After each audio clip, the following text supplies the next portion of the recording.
Ladies and gentlemen, I believe I have a winner for the male that is going to get to be with all the other girls. And although my camera has a hard time focusing on these silly wiggles,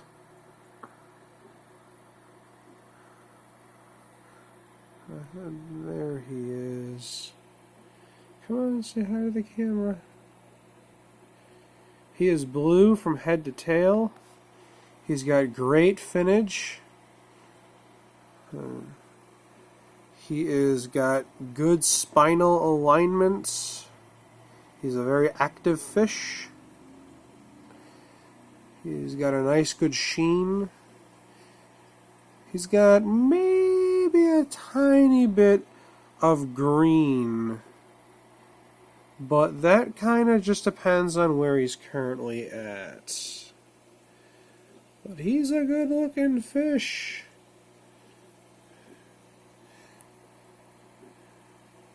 There he is. The winner.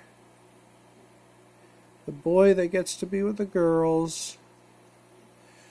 It took so many months to get to the point where I can finally choose one, because I had to let their color develop completely, which takes a very long time.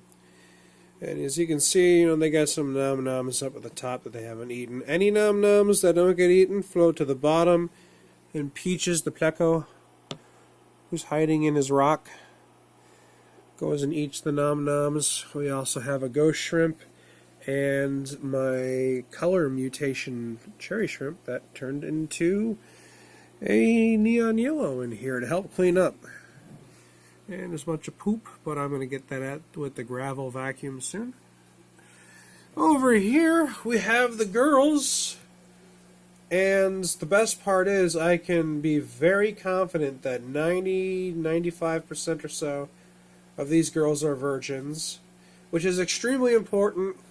You don't want to have non-virgin females in the mix if you can avoid it.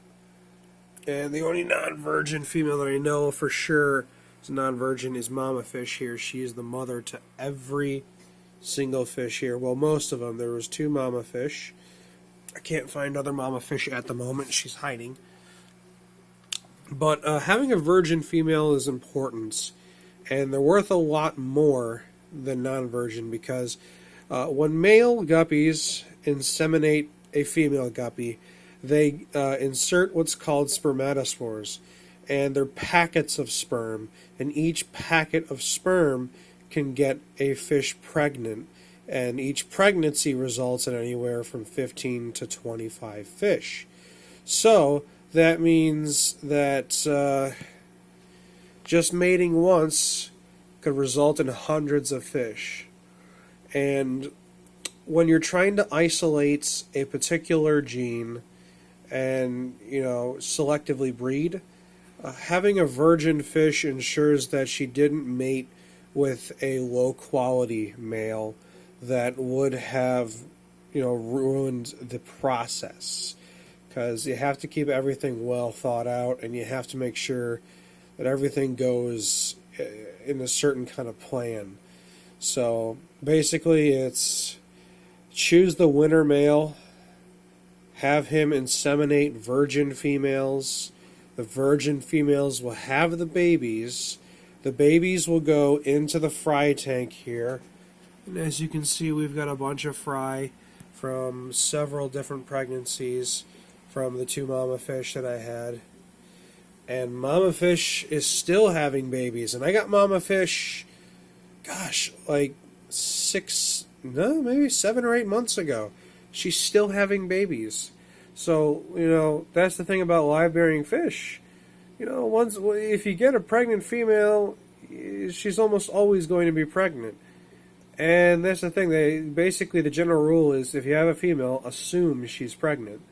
However, in a case like this, where I have the tank divided, males on one side, females on the other side, I'm letting her have all the babies that she possibly can. No more spermatospores inseminated into her. Eventually, she's going to have to run out, and I think she has finally run out. There are a few babies on the male side that are swimming around, but males do not attack the babies. Only the females. That's something I've noticed. The males just don't care. All the fish are very well fed, and as you can see, the males got more food than they know what to do with, so they're happy. They're not going to chase after babies. They got more important things to worry about, dude stuff. So, yeah, I've got a winner.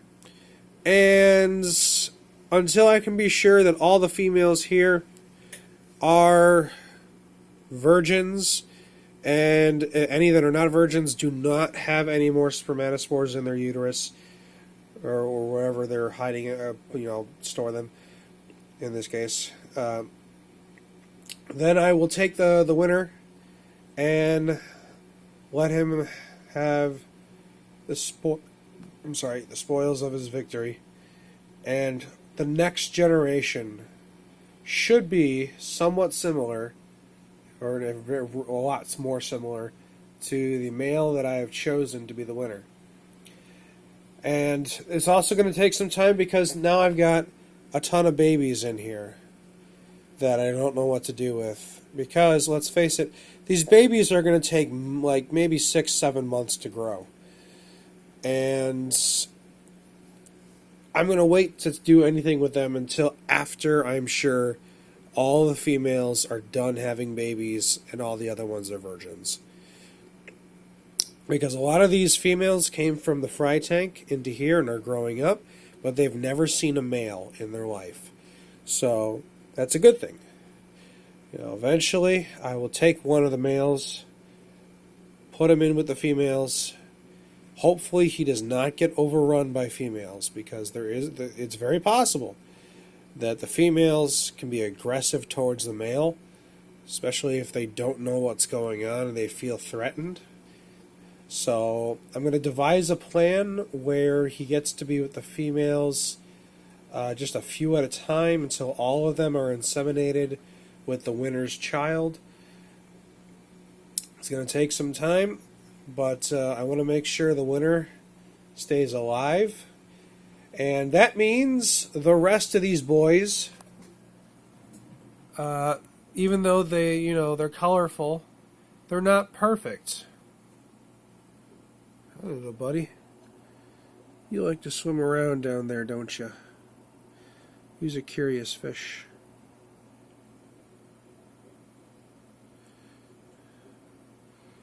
But that means the rest of the boys are going to be for sale at a discounted rate, as I would consider them culls. Anyone that's not a winner is a cull in my tank here. And I sell culls for $5 each, which is not bad for a blue Moscow guppy, even at this quality. Generally, I do local pickup for culls, but I do also do shipping for culls.